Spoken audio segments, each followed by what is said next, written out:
Hi, my name's Kirsty Page, and in this video I'd like to talk about the fundamental importance of building vocabulary skills, otherwise known as semantic links, with children. And all too often we know that vocabulary is so important and then we need to close that vocabulary gap and teach children more words. But all too often we fall into the trap where we think about vocabulary just as building vocabulary size and expanding vocabulary.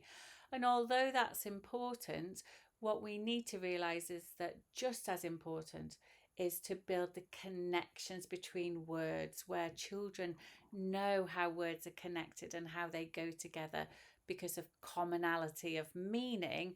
And then the catch-22 of that is the better a child's existing vocabulary is already connected, the easier they find it to learn and add and slot new words into place, the more likely they are to retain those words, and the more likely they are to be able to utilise those new words quickly in the things that they want to say.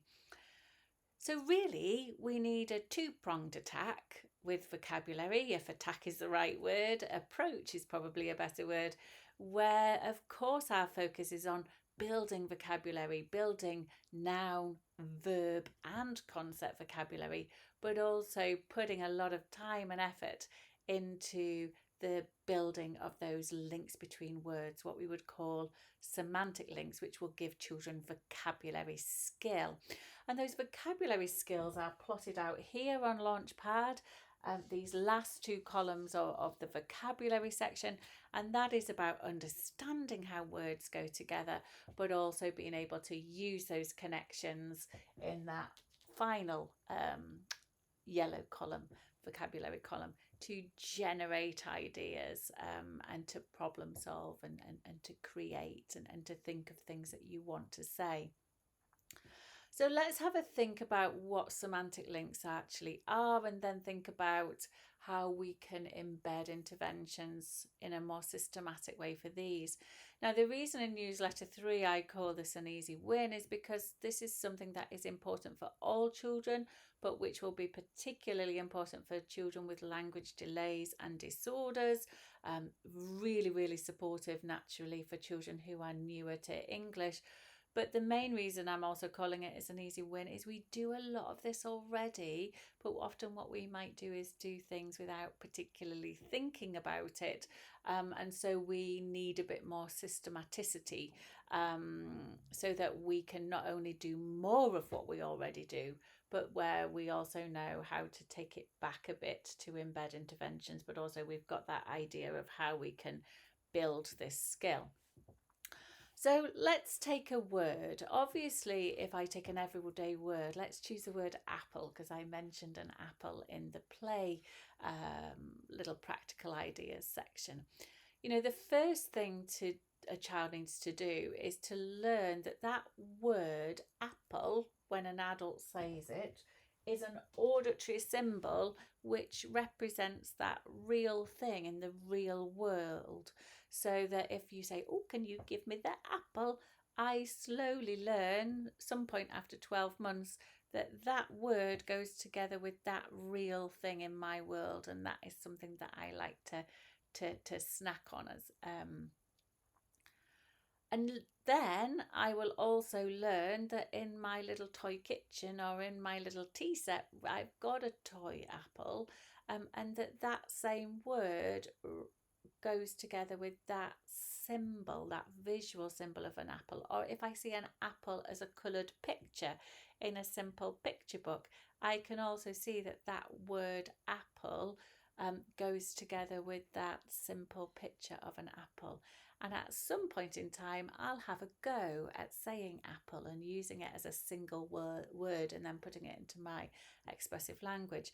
So at that point, we can say, oh, that child knows, they understand, and they've also beginning to use the word apple. They've got apple in the vocabulary. And yes, they have. But as a child's vocabulary is built and as they learn more and different words, that word apple doesn't stay there in isolation. it becomes connected with other words that the child is learning over time.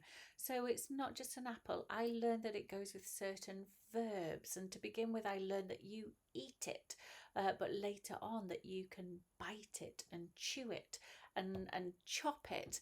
And later on, depending on the world in which I live, that you can pick it and grow it. And you can buy it at the supermarket as well. So these are all verbs that would go with apple. I also learned that apple is a piece of food, and that actually that subgroup of food we would call a fruit. And I learned words that go together with apple, like pear and banana and orange, because they sit within that same subtopic, but not forgetting that apple ultimately is in that bigger topic of food, things that you can eat. I also learn about words that go together because of where you can find apples on the snack table at nursery or school. I know that you can get it in the supermarket, whatever supermarket we happen to go to in our family, that we have it them hopefully in a certain place at home. But that later on I learned that apples go together with a tree, and later still, and again this will depend on the world in which I live, that an apple can be found in something called an orchard, where you get a group of apple trees. So this kind of development of vocabulary and this development of semantic links is not something just for people who work in nursery. This is something that happens not just all the way through primary, it happens all the way through childhood and into adult life as well. What we need to know is how to go back to the beginning.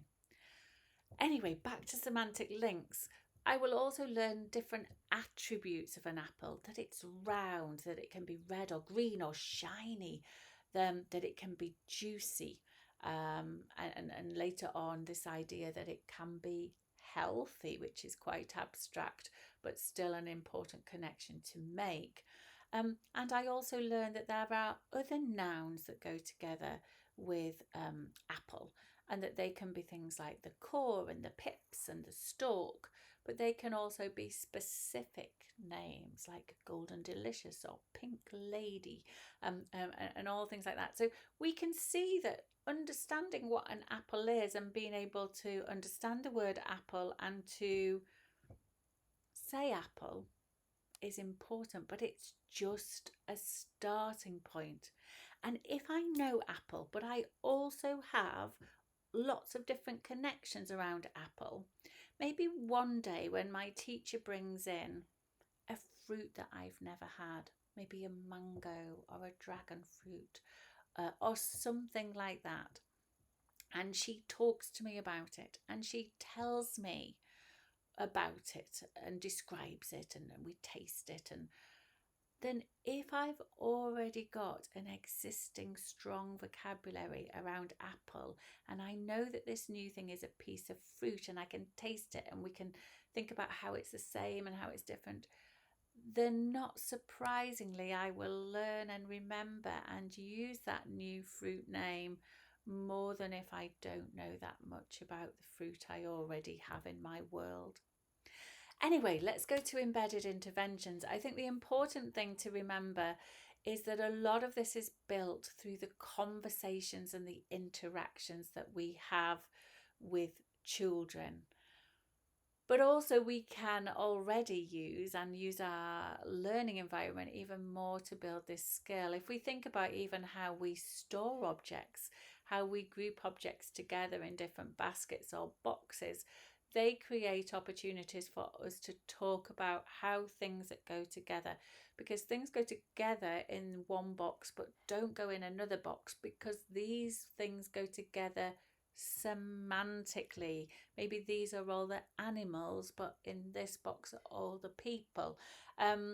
You know, these are things that we use already, but we can really make the most of, and particularly make the most of those times when we're getting things out or we're putting things away with our children who are newer to English, or our children with language skill gaps based on a delay or a disordered pattern of development.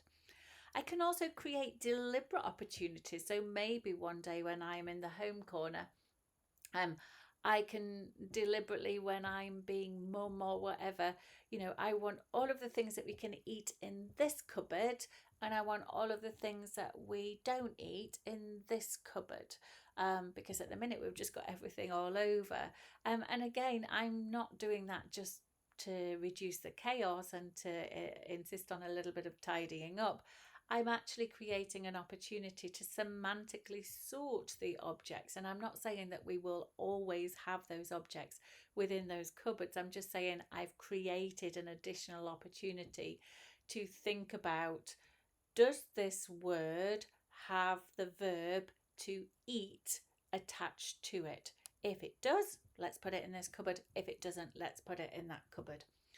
I can also create additional opportunities in my learning environment, but also in little kind of focused language groups, or as we're thinking about bringing children together, where we can play certain little games and activities, and they could be things that go together. So I have objects or pictures, and I know that I have to know that the toothpaste goes with the toothbrush, and that the chair goes with the table. And of course, I can make these more advanced as my children get older and as their language skills develop. I can link them to stories that we shared. What else can I do? I can play odd one out, where I have 3 objects or 3 pictures, remembering that young children will find objects easier to focus on and to visually process than pictures. And if I am using pictures with young children, ideally I should be using coloured, quite simple pictures or photos even. But where I have 3 pictures or 3 objects, where 2 of them go together and 1 of them doesn't. And as well as creating semantic links, this is about building vocabulary, and it's all the language around that, as well as the visual processing around that, so that we're never only working on one skill, we're working on multiple skills, even if the main reason that I am delivering this activity is for building semantic links. Now, you might be thinking, well, we've got to get our children ready for phonics. We haven't got time to be doing that. But really, if I'm developing semantic links, that is part of my language vocabulary strategy.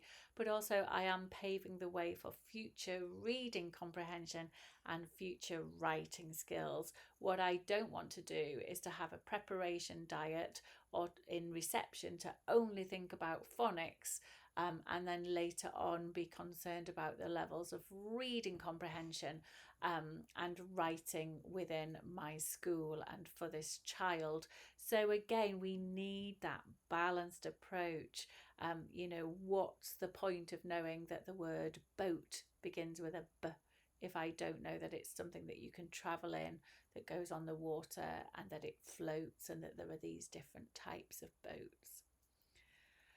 Let's have a think about what else we can do. Last kind of easy win is about doing sorting. So I suppose when we were talking about how we store objects, or that deliberate opportunity in the home corner where I put things in different cupboards, that was about what I would call semantic sorting, where we group things depending on whether they have a word that goes with them. So we put all of the things in this basket because they have the word animal attached to them, but we put these things in this basket because they have the word people attached to them.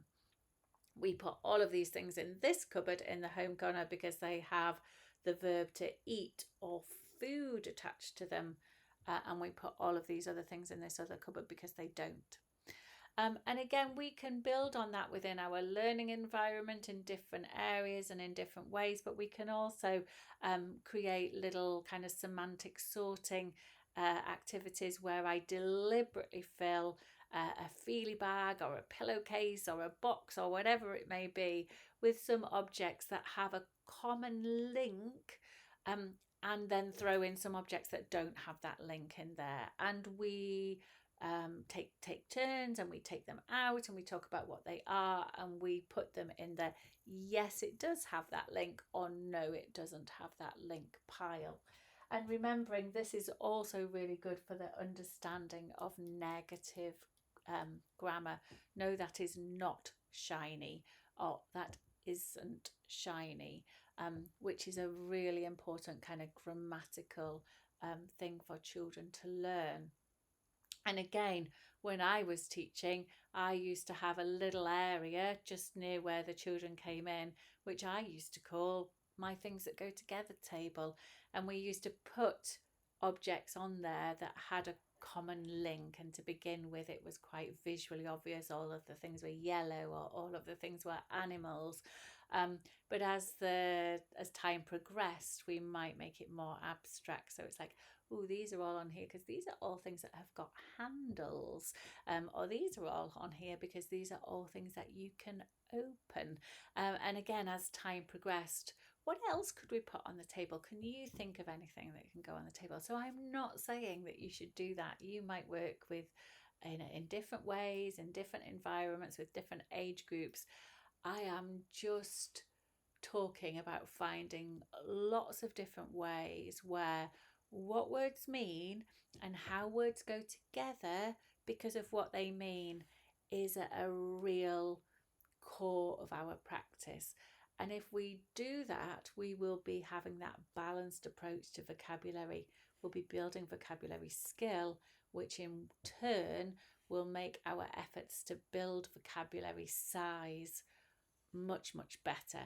And when we've got children where we're struggling to build vocabulary size, we can go back and build vocabulary skill with the words that they already know, because actually, unbeknown to us, that might be one of the foundation building blocks that is making it difficult for us to expand that child's vocabulary.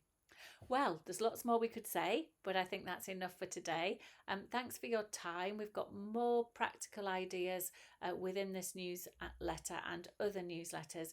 But if you want to watch the practical ideas just as an entirety, or to select different ones as you see fit by yourself or to use with your team, these are all on YouTube. So to make it easier for yourself and your team, do subscribe to YouTube outside of the newsletter.